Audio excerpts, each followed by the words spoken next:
Cisco is one of the major companies helping build the infrastructure for the AI era. Joining us right now is Cisco CEO Chuck Robbins. Chuck, by the way, is also the chair of the Business Roundtable. And Chuck, it's a pleasure to have you here today. It's great to be here. Good to see you. Let's talk about Cisco and what the company is up to, because it's been pretty amazing. The stock got back to its all-time high, above $80. But the market cap is a lot lower because the share count's smaller than it was before. But why don't you have to point that part out, Becky. Well, let's just talk about the shift that you all have made, because it has been a rather remarkable shift where you are one of the big AI vendors. Talk a little bit about what that means, who you're supplying, who your customers are these days. Yeah, we were fortunate that, and this is one of those lucky moves that we made back in 2016, and we acquired a silicon company called Liba. And we actually are basically a fabless semiconductor company. We design our own silicon, we design our own optics, and then we put them in our products, and/or we sell those to customers who want to go with white boxes or however they want to do it. Most of them buy systems. So you got the hyperscalers, the neo clouds, you got these sovereign clouds, all of them. We're the connectivity layer within that AI infrastructure, and increasingly now we're actually fusing security into the network, because as you think about a lot of these AI applications, you're going to have to be doing security in real time when you start seeing agentic, agents running at the edge, et cetera. So it's a combination of both those things. And I'd say the last thing we see are just enterprises in general that believe they have to have the most modern technology infrastructure stack for when they deploy AI applications. And so we've seen a lot of customers upgrading for that as well. So your customers are the same customers, they're just looking for different use cases? Pretty much. Basically. What do you hear at this point? Your stock was up 20% last year. The AI boom has been real. There are people who are always asking questions about it, what it means.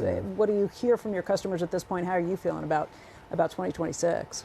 I think that the hyperscalers and the cloud providers and the model builders and all that, I think they have obviously been investing in a very big way, and we work very closely with them, and they give us lots of requirements. A lot of these customers are so big that they have their own individual requirements that we design to. So in many cases that's happening. But in the enterprise, I think it's we're seeing obviously some pilot applications. You see a lot of stuff happening in customer service. You see a lot of applications in manufacturing. We see retail deploying agents to handheld devices for their staff in the stores. So we're seeing a lot of early stuff. And I heard Dario out here a few minutes ago talking about enterprise applications. And the good news for us is we're viewed as having a robust, broad, global go-to-market capability in the enterprise. So a lot of these companies want to partner with us to take these services to the enterprise. So that's positive as well. And that has been, like, the early stuff that you're seeing, the adoption beyond just the big tech companies, like the cloud servers, like the hyperscalers. You think that's real? Does that take hold? Because that's been what so many investors have tried to figure out. How far is the adoption going to spread? It's going to spread broadly. I mean, this is so early right now. It's so early. You got to get your data sources right. You got to get comfortable with the security. You got to get comfortable with the risks of rolling these things out. You're going to have humans in the loop for a good period of time until you're comfortable. So a lot of that preliminary work is what's keeping this thing from really accelerating at a pace that you might think it would. But the work's going on for sure.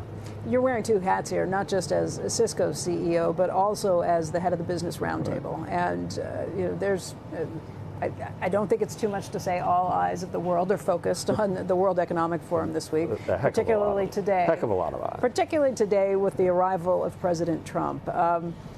What do you hear from business leaders who you represent? What do you hear from your customers? How are things going, and what are you hoping to hear today from the president? Well, I think there's obviously a lot of uncertainty and a fair amount of nervousness, I would say. It sort of feels like there's a little sort of underlying layer of tension here right now. A little bit. A little bit. But what the CEOs, I mean, I think what we believe is that this thing will get worked out, right? I mean, ultimately, there'll be a lot. It could get maybe complicated getting there, but I think these kinds of things get worked out. The issues that arise. We talked a lot this morning. I was on a panel. We talked about these emerging multilateral alliances and the opportunity for trusted global business to actually engage with them and help them think about what they're doing. And in the case of something like Europe, where countries They want sovereign solutions, localized solutions. You know, we've released a portfolio of sovereign solutions for, you know, European countries. What does that mean? It means taking our technology that otherwise might have been tethered to the internet and building an on-premise version that they could run independent if it wasn't tethered to the internet. They just want to have that kind of control over the long term.